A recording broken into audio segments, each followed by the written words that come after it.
Jangan tertipu.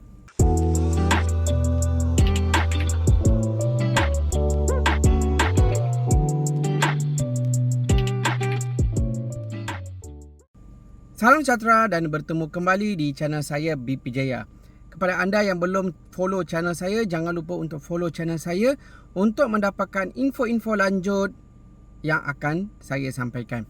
Okey, saya ada tengok satu iklan di TikTok di mana ada orang yang membuat iklan di mana ada program RTK 3.0. Okey, dalam TikTok tu juga dia ada letak borang, ada kata buat permit tanpa majikan. Lepas tu mengatakan ada 15 juta kekosongan, 8 hari siap. Okey, saya nak beritahu kepada anda, jangan percaya. Okey, jangan percaya. Sebab apa? Setakat hari ni saya buat video ni 14 Mei 2026, tidak ada program RTK 3.0. Tidak ada program RTK 3.0. Okey. Jadi kepada anda, kepada yang terutamanya warga asing ni lah, mereka akan tertarik bila dikata boleh buat permit tanpa majikan, ada buka RTK 3.0. Mereka ni akan tertarik dengan iklan-iklan macam ni. Okey, yang membawa kepada anda juga yang akan menjadi mangsa. Okey, jadi apa yang saya nak beritahu kepada anda, jangan percaya. Okey, tidak ada program RTK 3.0. Okey, jangan bazirkan duit anda bayar kepada ejen-ejen ataupun pihak ketiga. Dia orang kata ada program RTK 3.0.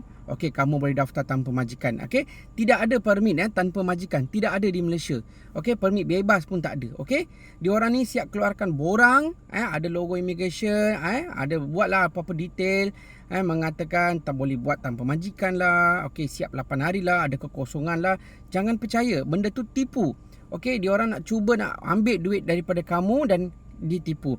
Okey, dan modus operandi ni saya nak bagi tahu, dia akan kata mereka mengenali pegawai immigration. Okey, contohnya mereka mungkin kata dia mungkin saya kenal Jaya ni, saya dah call dia kata boleh buat. Jangan percaya. Begitu juga mereka akan kata mereka mengenali pihak kedutaan lah, pihak kedutaan boleh buatkan pasport lah, mereka mengenali orang KDN lah, mereka mengenali pegawai immigration lah, mereka akan letak gambar-gambar profil lah untuk menipu kamu. Okey, apa yang saya nak bagi tahu, tidak ada program RTK dan jangan percaya dengan taktik-taktik seperti ini. Okey, mereka akan mengelirukan anda sendiri. Okey, mereka akan mengelirukan anda sendiri menggunakan maklumat-maklumat palsu. Okey, kepada anda yang mengatakan ada orang kata saya kenal, dia kenal saya. Contohlah ejen tu kata dia kenal saya. Okey, jangan percaya. Saya tak pernah, okey, even orang tanya saya pun, tuan boleh tak boleh buatkan permit, saya kata tak boleh. Saya direct to the point, tidak ada, dan saya bukan majikan untuk ambil kamu bekerja. Okey, tidak ada. Okey, kalau dari segi saya tidak ada. Okey, hati-hati di luar sana. Kalau mereka masih menjual nama mana-mana pegawai immigration, awak boleh pergi ke pejabat immigration, tanya sendiri. Ataupun kalau mereka kata saya kenal Jaya ni, dia tolong boleh buat permit, you boleh PM saya dekat TikTok ni, saya akan bagi tahu. Tidak ada. Okey, saya memang tidak akan bantu mana-mana dalam urusan permit kerja.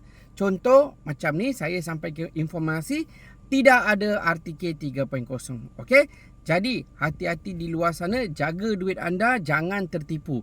Okey, yang mana dah kosong ni, serah diri, balik ke negara anda melalui program program repatriasi migran 2.0. Dah sambung kan? Balik ikut program tu. Okey, so jaga duit anda, jangan tertipu dengan mana-mana ejen yang mengatakan ada RTK 3.0. Kalau ada, akan ada dalam Facebook Jim sendiri, atau saya sendiri akan update.